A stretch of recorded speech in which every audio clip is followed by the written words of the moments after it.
Reggie Wright Jr. pretends that he didn't know that David Kenner was fired on the same day that he was fired, in reference to David Kenner not showing up to the meeting between Afeni Shakur and Jimmy Iovine. Also, Reggie Wright Jr. embellishes the story in regards to the Chris Tucker after party shooting by saying that 2Pac was scared when 2Pac didn't even hear the gunshots. Let's get into some of this straight game. Yeah. Blackjack. Life is like a game of cards. It's not what you dealt, but how you play it. Yeah. Blackjack. To play each situation correctly. I remember they used to laugh at a brother. Welcome back, guys. Welcome back. It's your boy DELRAY, Richardson, platinum artist, platinum songwriter, Straight Game TV. Thank you for tuning in. I appreciate your time. Do me a favor, hit that thumbs up button notification. Subscribe to the channel if you haven't already. It's very much appreciated. And also tell a friend. More importantly, if you're new to the channel and you'd like to be notified when I drop some of this straight game or drop a new video, please do me a favor and hit that bell notification right below this video. I'm going to get into it.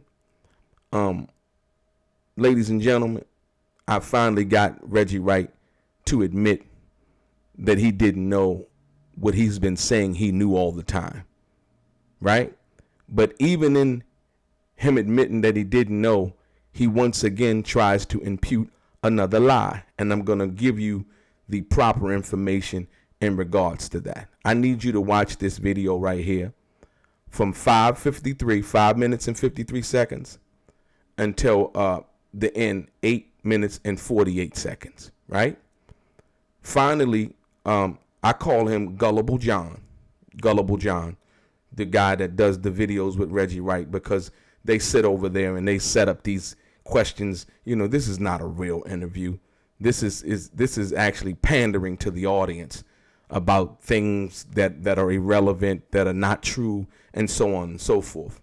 But based on my video that I did, right? This video right here, John then goes and looks at my video because it's so fact-based and so documentation always beats out the conversation when it comes to the truth and the facts, right? Check this out.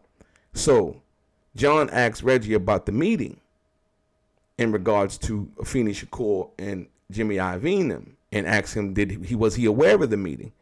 And Reggie Wright says, yeah, I was aware of the meeting. I think it was like 98. No, it was not 1998. It was not 1998.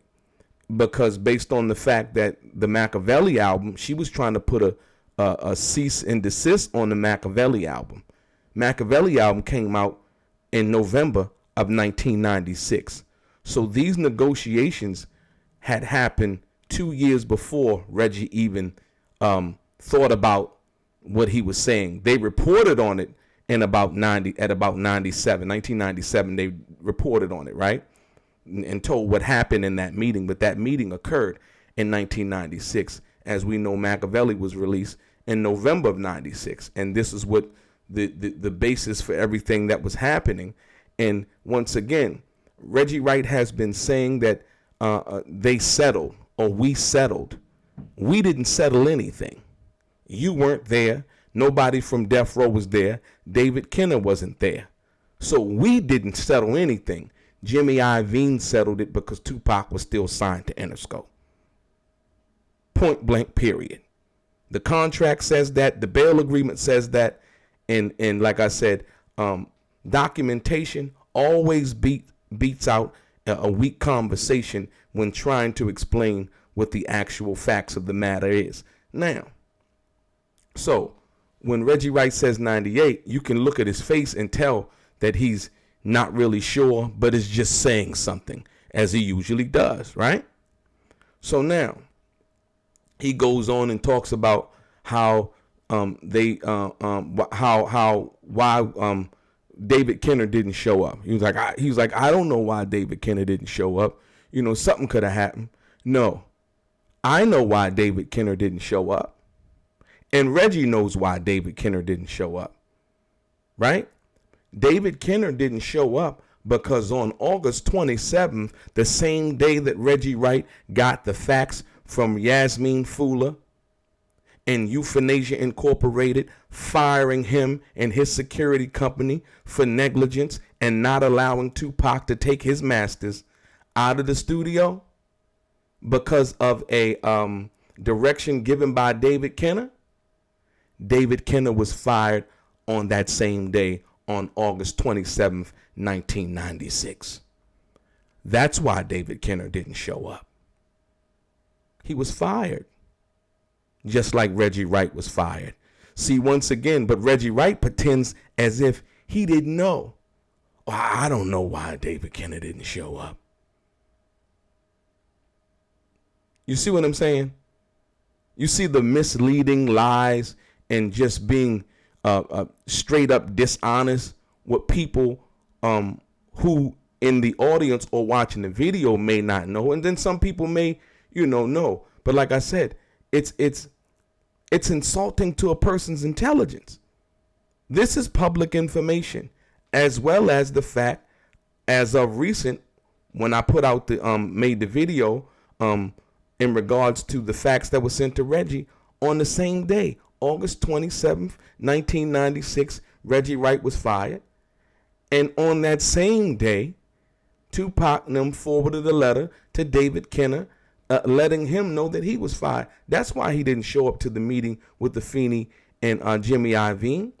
Well, Jimmy Iovine gave Feeney not a settlement,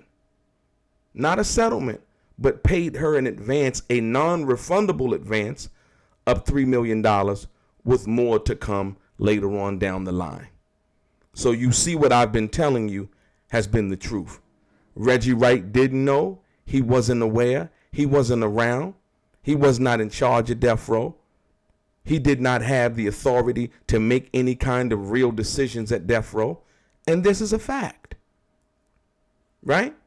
So now, once again, this is the reason why they had came after me, because like I said, once again, when you deal with the fact of the matter, not about, what he's saying and, because, Reggie, you've been around and you were around and you hung out with 2Pac. No, they're trying to insinuate things that didn't happen because you don't know if you weren't around back then at that particular time, right?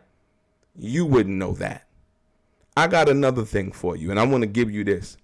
So I found this. Shout out to the brother Alex Alonso. I love what he's been doing over there, just, capturing the gang culture and things of that nature, man, and really giving the people some good information and some substantive content. But I found on Alex Alonso's, because Reggie and them have been deleting videos. Remember I told you about the Chris Tucker after party in which me and Dr. Dre had walked outside, and as soon as we walked outside from that party, shooting started. Boom, boom, boom, gunshots and so on and so forth. Dre jumped in the bushes. I got down on the ground, banging on the door. Suge came out of the party, opened the door, and he came over to the door and he opened the door for me and asked me, "What's up, homie?" Right? And I told him, "Yo, they shooting out here." I found a video on Alex Alonso's page, and this is very, very important. I want you to hear, if you look at this video right here, from this number right here into this other number right here on the video, you'll hear Reggie Wright talk about that incident, right? But what he does is he embellishes his participation versus what he heard versus what he didn't hear. The only two people that were outside at that particular time that could really hear these gunshots is myself and Dr. Dre. And I can tell you why that is a fact. Because when Suge Knight came out to open the door for me, he asked me, "What's up, homie?" Remember, I was just inside the party. So me and Dre leaving. And I'm like, "Yo, they shooting out here." And so Reggie Wright pretending as if he knew and how bad this shootout really happened and how bad it was and how Kevin Hackey had protected Tupac from these gunshots and so on and so forth. Man, that's simply not true, man. When we went back into the party, me and Dre went back into the party, they called the custodian guy. We waited at the front door because the chains was on the front door, locking up the front door. We would leave. Everybody had to leave out the back to get back up on the Sunset Boulevard side of Hollywood. And so, all of that stuff that Reggie, and Kevin Hackey had protected Tupac and he felt safe and all of this. Man, that didn't happen, man. That didn't happen. I'm telling you right now because I was there. And I was the one that banged on the door to get the door back open. And when Suge came out, he had asked me what happened. So if he knew what had happened already, he's already, rounding up the troops. That's when he rounded up the troops. When I told him, they shooting out here. And me and Dre came back inside and we waited to go out on the front door on the front side of Sunset Boulevard. Once again. So, this is what Reggie Wright does. And this is what he's been doing for a long time. And so, like I said, my video had basically encouraged, should I say, John to ask the question in regards to that meeting. But Reggie Wright pretended that it happened in 98. It didn't. He doesn't even know. He doesn't even know. Right? And then with the situation involving David Kenner, David Kenner didn't show up. Something could have happened. No, he got fired. That's what happened. You understand what I'm saying? And just like Reggie claimed, like the date of the letter that he received firing him happened in April. It didn't. Notice he keeps changing the dates of situations that happen, right? So it's not closer to what it is in being the truth of 97 involving that Affinity meeting, right? Versus August 27th, 1996, when he got fired. He pushed it back to April. He never got a letter in April.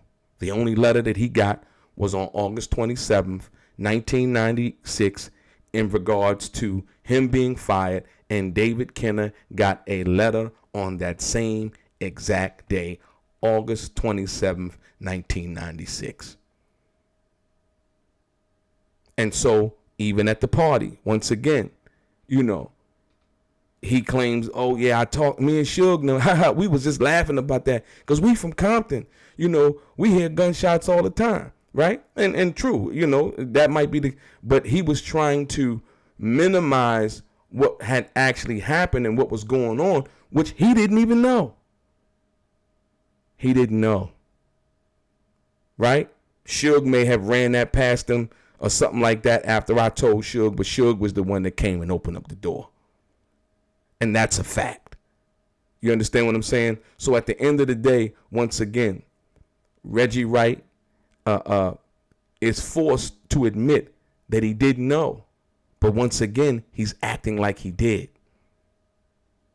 But this time, he gave himself up. And all of the stuff and the information that he's been pushing out here lately, it's been lies. And so I'm glad that John finally is asking this guy some real questions and stop being Reggie Wright's flunky, if you will.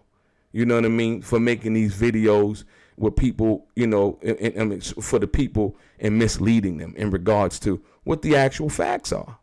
Like I said, when he said that, the crazy part, when he said about David Kenner, David Kenner not showing up, I don't know, something could have happened. As if we don't know, or as if most of the people don't know that Tupac fired David Kenner. And now we've seen the facts of Reggie being fired.